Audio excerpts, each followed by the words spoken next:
नमस्कार दोस्तों, स्वागत है आप सभी लोगों का एक बार फिर से सागर सिविल सर्विसेज के यूट्यूब प्लेटफॉर्म पर। दोस्तों आज हम एक विशेष मुद्दे पर आप सभी लोगों के समक्ष बातचीत करने के लिए उपस्थित हैं। यह मुद्दा है अरावली का मुद्दा। निश्चित तौर पर आप सभी लोगों ने सोशल मीडिया पर कहीं ना कहीं इसके बारे में थोड़ा बहुत ज़रूर देखा होगा, ज़रूर जानकारी हासिल करने का प्रयास किया होगा कि यह मुद्दा वर्तमान में इतना ज़्यादा क्यों तूल पकड़ते चला जा रहा है। तो इस मुद्दे को हम दो तरीके से कवर करने का प्रयास करेंगे, यानी कि एक सुप्रीम कोर्ट का जो डिसीजन है और जनता के बीच की जो वर्तमान स्थिति है इसको समझने का प्रयास करेंगे, और दूसरा अरावली से संबंधित जो महत्वपूर्ण संकल्पनाएं हैं, महत्वपूर्ण फैक्ट हैं जो आपकी परीक्षा के लिहाज से बहुत ज़रूरी हैं, इनको समझने का प्रयास करेंगे। क्योंकि यह इतना ज़्यादा जो है चर्चित मुद्दा है, निश्चित तौर पर आगामी परीक्षाओं में इनसे सवाल पूछे जाने की संभावनाएं बहुत ज़्यादा हैं।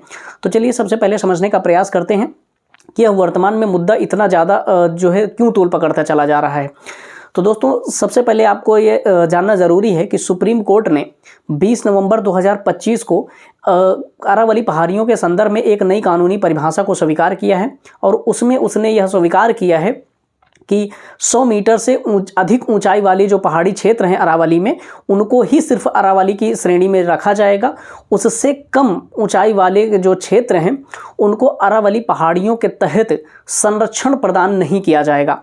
तो यही जो बिंदु है, यहीं से लोगों के बीच में और पर्यावरणविदों और विद्वतजनों के बीच में ये एक जो है चिंता का विषय बन गया कि पर्यावरण के अरावली के महत्व को देखते हुए, पर्यावरण के महत्व को देखते हुए यह एक जो है नुकसानदायक कदम हो सकता है सरकार का या सुप्रीम कोर्ट का।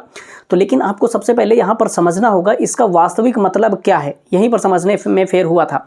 तो इसका वास्तविक मतलब यह है कि यानी कि सुप्रीम कोर्ट ने यह कहीं से भी नहीं कहा है कि 100 मीटर से कम ऊंचाई वाले जो क्षेत्र हैं उनमें आप वनोन्मूलन करिए जाके, वहाँ पर खनन करिए जाके, ऐसा कहीं नहीं कहा गया है। उन्होंने सिर्फ ये डिसाइड किया है कि किस क्षेत्र को संरक्षण प्रदान किया जाएगा और किसको संरक्षण नहीं प्रदान किया जाएगा। ये असली बिंदु था, ठीक है। अच्छा, सुप्रीम कोर्ट ने ऐसा किया क्यों है? दोस्तों सुप्रीम कोर्ट पर्यावरण के संरक्षण और अरावली पर्वत के संरक्षण के लिए काफ़ी ज़्यादा पहले से भी जो है तीव्र गति से काम करता रहा है, और इस समय भी उसने यह जो डिसीजन दिया है इसका भी मूल मतलब यह है, इसके अरावली के संरक्षण के लिए उसने एक कमेटी का गठन किया है जो इसके जो है भूवैज्ञानिक क्षेत्र का पूरा जो है सर्वेक्षण करेगी, जिससे पर्यावरण के जो है आगे की जो योजनाएँ हैं उनको बनाने में काफ़ी ज़्यादा मदद मिल सके। और सुप्रीम कोर्ट ने यह भी डिसाइड किया है कि जब तक यह सर्वेक्षण पूरी तरीके से पूर्ण नहीं कर लिया जाता तब तक किसी भी प्रकार की कोई माइनिंग और नया आवंटन इस क्षेत्र में जो है आवंटित नहीं किया जाएगा। तो यह पर्यावरण की दृष्टि से एक सकारात्मक कदम ही समझना चाहिए लोगों को, और इसे जो है बिना वजह का मुद्दा नहीं बनाना चाहिए। हाँ, निश्चित तौर पर यह जो है एक सेंसिटिव मुद्दा है और थोड़ा बहुत आगे पीछे बातें हो सकती हैं, लेकिन ये जो मुद्दा है वास्तविक रूप से वर्तमान स्थिति इसकी ये है, और जो आपको समझना या जानना ज़रूरी था। अब हम समझते हैं कि अरावली के संदर्भ में आपकी परीक्षा के लिहाज से क्या ज़रूरी है, जो आपकी आगामी परीक्षाओं में पूछा जा सकता है सवालों के रूप में। तो इसके बारे में हमें सबसे पहले समझना होगा कि अरावली की उत्पत्ति कैसे हुई है, और इसके बारे में जो बेसिक फैक्ट हैं इनको हम जो है समझने का प्रयास करेंगे। सबसे पहले इसको हम देखते हैं अरावली की उत्पत्ति कैसे हुई। तो दोस्तों आपको ध्यान रखना होगा अरावली की उत्पत्ति जो है कब हुई है, तो प्री कैम्ब्रियन काल में हुई है। प्री कैम्ब्रियन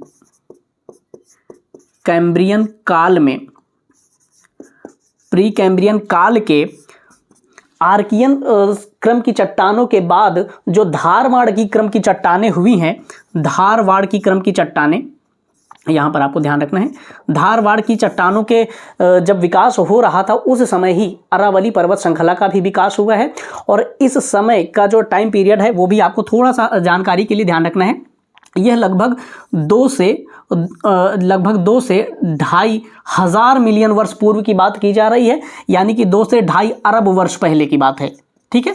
जब ये धारवाड़ क्रम की चट्टानों का निर्माण हो रहा था उसी समय जो है अरावली पर्वत श्रृंखला का निर्माण हुआ है। और इस समय की जो पर्वत श्रृंखलाएं हैं उनके निर्माण को एक नाम दिया गया था चर्नियन पर्वत काल, चर्नियन पर्वत निर्माण काल, ऐसे पर्वत काल आप बोल सकते हैं, ठीक है। चर्नियन पर्वत काल, ये पॉइंट बहुत बार परीक्षाओं में पूछा गया है, तो ये चीज़ भी ध्यान रखना है। तो इसी में अरावली, अगर आपसे पूछा जाए कि अरावली पर्वत श्रृंखला का निर्माण किस काल में हुआ है, तो आपके ऑप्शन में चर्नियन काल भी रहेगा, तो आपको उसे टिक करना है, ठीक है। और इसी चर्नियन काल में ही अमेरिका में कुछ पर्वतों का निर्माण हुआ था, उनमें से एक है अल्गोमन पर्वत, अल्गोमन पर्वत, ठीक है, ये चीज ध्यान रखना है। और एक है लॉरेंसियन पर्वत, ठीक है, लॉरेंसियन पर्वत का भी निर्माण, किलार्मियन पर्वत का भी निर्माण जो है इसी समय हुआ था। तो ये चीजें आपको ध्यान रखना है। ये पर्वत श्रृंखलाएं भी टर्नियन काल के अंतर्गत आती हैं।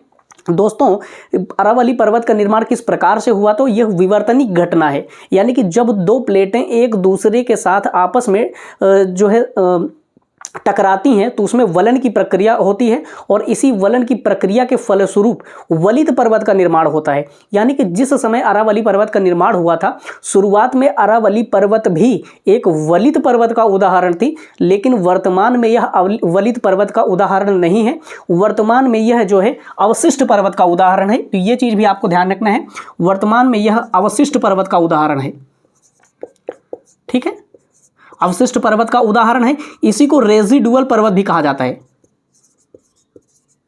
ये भी जो है कई बार परीक्षाओं में पूछा गया है कि अरावली पर्वत जो है किस प्रकार का पर्वत है, तो अवशिष्ट पर्वत है, रेजिडुअल पर्वत है। तो ये चीज आपको थोड़ा सा समझना जरूरी है, ठीक है।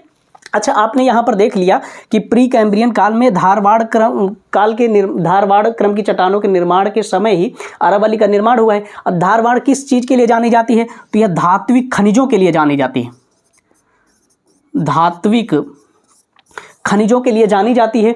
यानी कि यह भारत में तीसरी सबसे महत्वपूर्ण खनिजों की पेटी है। अरावली के आसपास का जो क्षेत्र है, यहाँ पर बहुत सारे खनिज पाए जाते हैं, धात्विक खनिज पाए जाते हैं। जैसे आपने देखा होगा कि भारत में सबसे अधिक तांबे की चीज़ें जो है, तांबे की खाने कहाँ पे, तो खेतड़ी में है। चांदी की भी चीज़ें वहाँ पर हैं। तो बहुत सारे धात्विक खनिज वहाँ पर पाए जाते हैं। और कुड़प्पा क्रम की चट्टानों का भी विकास इसके गिरिपदी क्षेत्र के आसपास हुआ है, जिसकी वजह से अरावली के पास में जो है धात्विक और अधात्विक दोनों प्रकार के खनिजों के लिए महत्वपूर्ण है। अब ये आप धीरे धीरे समझ पा रहे होंगे कि इस क्षेत्र में खनन की गतिविधियां इतना ज़्यादा क्यों बढ़ जा रही हैं, ठीक है। ये आपको एक लॉजिक के साथ सारी चीज़ों को जो है आगे बढ़ते हुए समझने का प्रयास करना है, तब आप अच्छे से सारी चीज़ों को समझ पाएंगे, ठीक है। ये चीज़ आपने देख लिया। अब इसके बाद में आपको एक चीज़ और ध्यान रखना है। अभी कई सारे वीडियो आपने देखा होगा कि जो है अरावली पर्वत का निर्माण कैसे हुआ है। तो उसमें बताया गया कि जब भारतीय प्लेट जो है यूरेशियन प्लेट से टकराती है तो उस समय जो है उससे अरावली पर्वत का निर्माण हुआ है। यह बिल्कुल गलत धारणा है। ये पता नहीं लोगों ने कैसे इसको जो है बना दिया है। अरावली पर्वत का निर्माण कब हुआ था, आपने अभी देखा है 2.5 अरब वर्ष पूर्व हुआ था, ठीक है, 2.5 अरब वर्ष पूर्व। और वहीं पर हिमालय पर्वत श्रृंखला का निर्माण जो है कब हुआ था, हिमालय पर्वत का निर्माण कब हुआ था, तो दोस्तों यह पर्वत निर्माण क्रम के चतुर्थ काल में, पर्वत निर्माण के चौथे काल में, यानी कि चौथे काल में जो है उसमें भी आपको कई चीजें ध्यान रखना है। पर्वत निर्माण के चौथे चरण में, सेनोजोइक युग में, सेनोजोइक युग में, ठीक है, सेनोजोइक काल के, यहां पर आपको ध्यान रखना है, सेनोजोइक काल के तृतीयक युग में,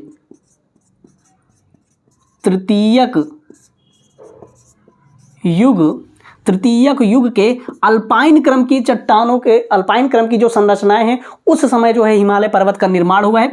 तृतीयक युग के अल्पाइन क्रम में, अल्पाइन क्रम के दौर में जो है हिमालय पर्वत का निर्माण हुआ है। अच्छा, ये हिमालय चौथा काल कब हुआ है, ये लगभग 40 से 50 मिलियन वर्ष पूर्व हुआ है। तो ये चीज़ आपको थोड़ा सा ध्यान रखना है।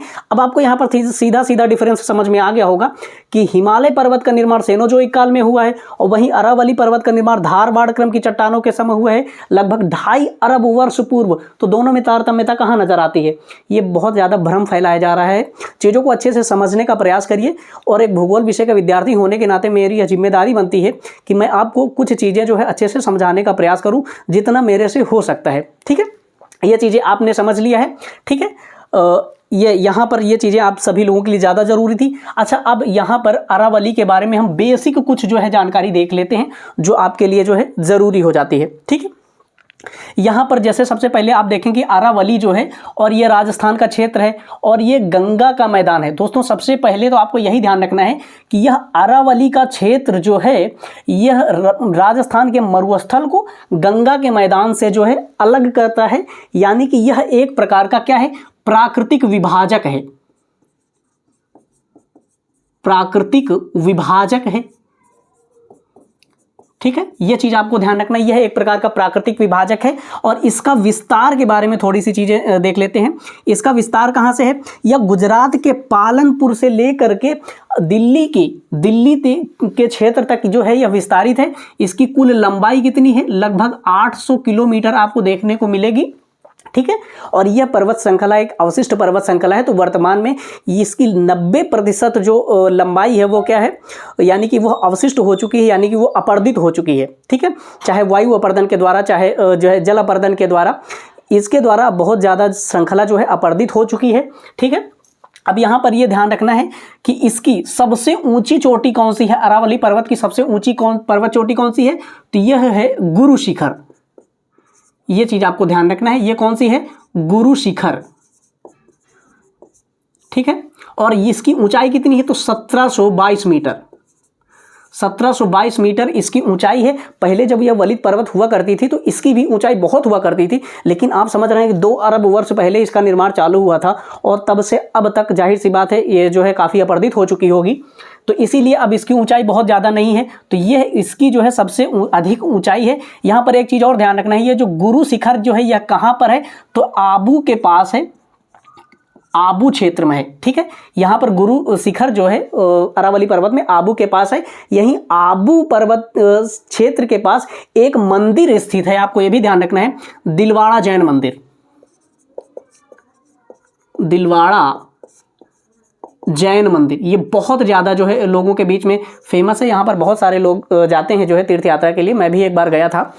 ठीक है, ये चीज़ आपने देख ली। दोस्तों ये हमारे लिए इतना ज़्यादा महत्वपूर्ण क्यों हो जाता है अरावली पर्वत, क्योंकि इससे जो है कई सारी चीज़ें आपको देखने को मिलेंगी। जैसे यहाँ से आपको एक नदी देखने को मिलेगी, कौन सी नदी, एक है लूनी नदी, लूनी नदी, यह राजस्थान की सबसे महत्वपूर्ण नदियों में इसको जो है गिना जाता है। अच्छा, ये कहाँ से निकलती है, तो ये कहाँ से निकलती है, तो ये अजमेर के पास से, यहाँ पर आपको मैं बता देता हूँ, यह अजमेर के पास जो है नाग पहाड़ी है, एक नाग पहाड़ी, यह कहाँ पर है, तो अजमेर के पास है, अजमेर के पास एक नाग पहाड़ी है, वहाँ से यह निकलती है। और इसका मुहाना कहाँ पर है, तो दोस्तों इसका मुहाना है कच्छ के रण में। ठीक है, गुजरात के कच्छ के रण में यह जो है विलुप्त हो जाती है और भारत की सबसे बड़ी अंतःस्थलीय नदियों में जो है इसको गिना जाता है, यानी कि यह भारत की सबसे बड़ी अंतःस्थलीय नदी है। आप सिंपल स्टेटमेंट में ऐसे समझ सकते हैं। ठीक है, अच्छा, अरावली पर्वत से कई अन्य भी नदियाँ निकलती हैं। जैसे यहाँ से आपको एक नदी दिखाई देगी, यहाँ से एक साबरमती नदी, ठीक, कौन सी नदी है, तो साबरमती नदी है, साबरमती नदी है। यहाँ से आपको कई अन्य नदियाँ भी और देखने को मिलेंगी। जैसे एक है वो नदी कौन सी है, साबरमती के बाद एक है बनास नदी, ठीक है, बनास नदी। और दूसरी कौन सी है, एक है बाढ़ गंगा। ठीक है, कौन सी है, एक बाढ़ गंगा नदी है, बाढ़ गंगा नदी। ठीक है, ये चीज़ आपको ध्यान रखना। बनास नदी किसकी सहायक नदी है, तो ये चंबल की सहायक नदी है। ये चीज़ भी आपको थोड़ा बहुत ध्यान रखना है। ठीक है, अच्छा, ये किन किन राज्यों में फैली है, तो ये भी आपसे समान सा सवाल बन सकता है कि अरावली पर्वत की श्रृंखला जो है किन किन राज्यों में फैली है। तो ये सबसे पहले तो आपको ध्यान रखना है, गुजरात के क्षेत्र में फैली है, गुजरात के क्षेत्र में। उसके बाद ये पूरा क्षेत्र जो है राजस्थान का है, ये राजस्थान के क्षेत्र में है। और यहाँ पर ये आपको हरियाणा दिखाई देगा, हरियाणा के क्षेत्र में है। और ये अपना केंद्र शासित प्रदेश दिल्ली है, यहाँ भी इसका विस्तार पाया जाता है। तो अरावली पर्वत श्रृंखला का जो उत्तरी विस्तार है, दिल्ली के क्षेत्र में इसका जो विस्तार है, यहाँ पर एक हिल है, महत्वपूर्ण हिल है, रायसीना हिल। दोस्तों यहीं पर एक अंतर्राष्ट्रीय डायलॉग होता है जिसे रायसीना डायलॉग कहा जाता है। तो ये बिंदु भी आपको ध्यान रखना है कि यह अरावली पहाड़ी का उत्तरी क्षेत्र है जहाँ पर यह डायलॉग होता है। और यह पहाड़ी कहाँ पर है, रायसीना हिल, तो दिल्ली में है। ये चीज़ भी आपको थोड़ा सा ध्यान रखना है। यहाँ पर आपको लिख देता हूँ मैं, रायसीना हिल, रायसीना हिल्स। ठीक है, ये महत्वपूर्ण बिंदु थे जो आपको जरूरी थे यहाँ पर जानकारी के लिए। ठीक है, अब यहाँ पर कुछ चीज़ें मैं आपको और बता देता हूँ। अच्छा, ये इतना ज़्यादा जो चर्चा का विषय है ऐसा क्यों हो गया था, इसके बारे में भी थोड़ा सा जान लेते हैं, क्योंकि अरावली का हमारे लिए महत्व क्या क्या है। कुछ बिंदुओं में हम इसे समझ लेते हैं, जैसे इसका महत्व क्या क्या है, इसके महत्व को समझने का प्रयास करेंगे। तो सबसे पहले तो इसका एक जलवायवीय महत्व है, जलवायवीय महत्व है। और इसी के क्रम में आप इसमें देखेंगे, सबसे पहले तो एक बिंदु आ जाता है मरुस्थल का, मरुस्थलीय विस्तारण को कम करने के संदर्भ में। और दूसरा यह है दक्षिण पश्चिमी मानसून से संबंधित है, मानसून से संबंधित, इसको भी थोड़ा सा भी देख लेते हैं। और इसके बाद आपको यहां पर एक चीज बिंदु और देखने को मिलेगा, जल भरण से संबंधित, जल भरण से संबंधित। और एक बिंदु आप देखेंगे जैव विविधता, जैव विविधता और जो वन्य जीवों के आवास हैं, वन्य जीवों के आवासों से संबंधित जो मुद्दा है, इसके संरक्षण के संदर्भ में। ठीक है, यहां पर एक चीज और आप देखेंगे, प्रदूषण, प्रदूषण भी इसका एक महत्वपूर्ण कारक है, जिसकी वजह से लोग जो हैं सोशल मीडिया पर पूरा एकजुट होकर जो है अभियान के रूप में बहुत सारी चीज़ें चला रहे हैं। तो अब इनके बारे में थोड़ा सा चर्चा कर लेते हैं और यहीं पर हमारा जो है टॉपिक शॉर्ट में कंप्लीट हो जाता है। तो दोस्तों, सबसे पहले इसका जो बड़ा महत्व है जलवायुवी महत्व है, यानी कि यह मरुस्थलीकरण को रोकने का प्रयास किस तरीके से करता है। जैसे अरावली, यहाँ से आप देखेंगे ऐसे ऐसे, यह इस क्षेत्र में आपको ये मरुस्थल क्षेत्र नजर आएगा और यह इधर मध्य भारत का क्षेत्र नजर आएगा, इधर गंगा का मैदान नजर आएगा।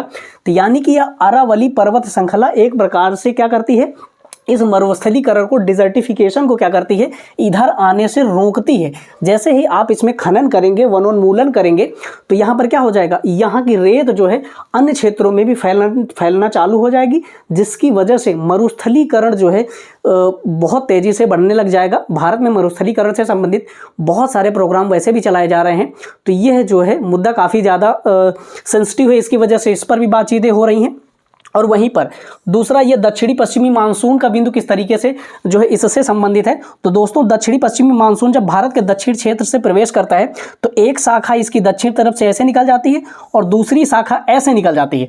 तो जब गुजरात के खंबात की खाड़ी के पास से उत्तर की ओर बढ़ता है तो वहाँ पर अरावली का यह जो है कुछ हिस्सा इससे जो है, मतलब ये मानसून का कुछ हिस्सा अरावली से टकराता है और इस क्षेत्र में कुछ मात्रा में जो है यह वर्षा का कारण भी बनता है। बहुत ज़्यादा तो नहीं, हाँ, लेकिन फिलहाल काफ़ी हद तक जो है यह वर्षा को जो है इस क्षेत्र में जो है रोकने का प्रयास करता है और जिसकी वजह से यहाँ पर कुछ क्षेत्रों में जो है वर्षा होती है। तो दोस्तों, इसके बाद यहाँ पर आपने देखा होगा कि कई सारी नदियों का यहाँ से उद्गम होता है। जैसे लूनी नदी के बारे में देखा आपने, साबरमती नदी के बारे में देखा, फिर उसके बाद बनास नदी के बारे में देखा, फिर बाणगंगा के बारे में देखा।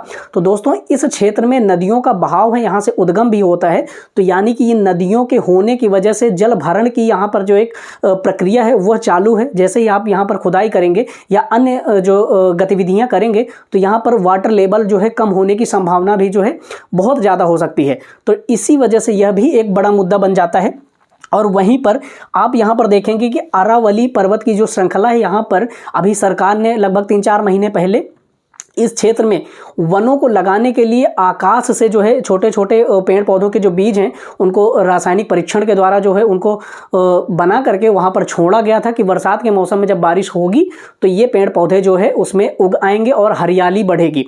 यानी कि हरियाली को बढ़ाने के भी कई सारे प्रयास किए जा रहे हैं, जिसकी वजह से यहाँ पर जैव विविधता भी काफ़ी हद तक जो है बनी रहे और जो प्राकृतिक जीव जंतु हैं उनके जो है आवास भी बहुत ज़्यादा विनष्ट ना हो। क्योंकि अब इसके बाद हम देखेंगे यहाँ पर प्रदूषण वाला मुद्दा। दोस्तों, प्रदूषण वाला मुद्दा सबसे ज़्यादा दिल्ली के संदर्भ में वो करता है, क्योंकि दिल्ली ऑलरेडी बहुत ज़्यादा प्रदूषण से ग्रसित है। यहाँ पर PM 2.5 और 5 PM 10 का जो पार्टिकुलेट मैटर्स हैं ये बहुत ज़्यादा लोगों को प्रभावित कर रहे हैं और यह दुनिया की सबसे ज़्यादा जो है प्रदूषण वाली राजधानी है। पिछले 3-4 सालों से आप सभी लोगों ने जो है खबरों में ज़रूर देखा होगा इसे। अगर यहाँ पर अरावली पर्वत श्रृंखला को हानि पहुँचाई गई तो यह मरुस्थलीकरण जो है जब आगे बढ़ेगा तो यह प्रदूषण का भी एक कारण बनेगा। और अभी तक तक ये चीज़ आपको एक पॉइंट ध्यान रखना है, इसमें जितने पेड़ पौधे हैं जिसकी वजह से आसपास का यहाँ का तापमान भी थोड़ा कम रहता है और दिल्ली की हवा को थोड़ा बहुत शुद्ध करने में इसका बहुत ज़्यादा योगदान है। इसी वजह से अरावली के इस क्षेत्र को दिल्ली में एक विशेष उपनाम दिया जाता है। आपको यहाँ पर मैं वो बता देता हूँ कि वो नाम कौन सा है, कौन सी जो है इसकी उपाधि दी जाती है। तो इसको दिया जाता है ग्रीनरी लंग्स। इसको क्या कहा जाता है? ग्रीनरी लंग्स कहा जाता है, यानी कि हरित फेफड़े, हरित फेफड़े कहा जाता है।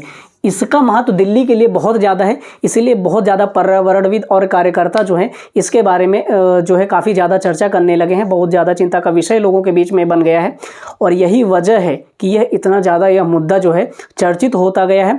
ये महत्वपूर्ण जानकारी जो आप सभी लोगों के लिए ज़रूरी थी, जिसको हमने आपके समक्ष रखने का प्रयास किया। मुझसे जितना हो सकता था अच्छे से अच्छा करने का प्रयास किया है, क्योंकि स्वास्थ्य बहुत अच्छा नहीं है, जिसकी वजह से कुछ चीज़ें निश्चित तौर पर गड़बड़ हुई होंगी। मैं समझता हूँ, उस चीज़ के लिए मैं आपसे माफ़ी चाहता हूं, लेकिन ऐसे ही महत्वपूर्ण जो मुद्दे होंगे उनको हम आपके समक्ष जरूर डिस्कस करेंगे। एक भूगोल विषय के विद्यार्थी होने के नाते हमारा यह कर्तव्य बनता है कि आपको किसी भी प्रकार का जो भ्रम फैल रहा है आप में, उसको जो है दूर किया जाए और मुद्दे को सटीक और सरल तरीके से सहज भाषा में आपके समक्ष रखने का प्रयास किया जाए।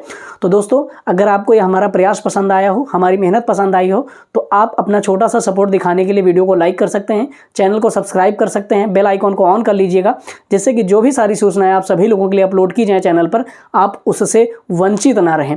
तो ठीक है दोस्तों, फिर मिलते हैं नए वीडियो में। तब तक के लिए अपना ख्याल रखिएगा, स्वस्थ रहिए और पढ़ाई करते रहिए। धन्यवाद।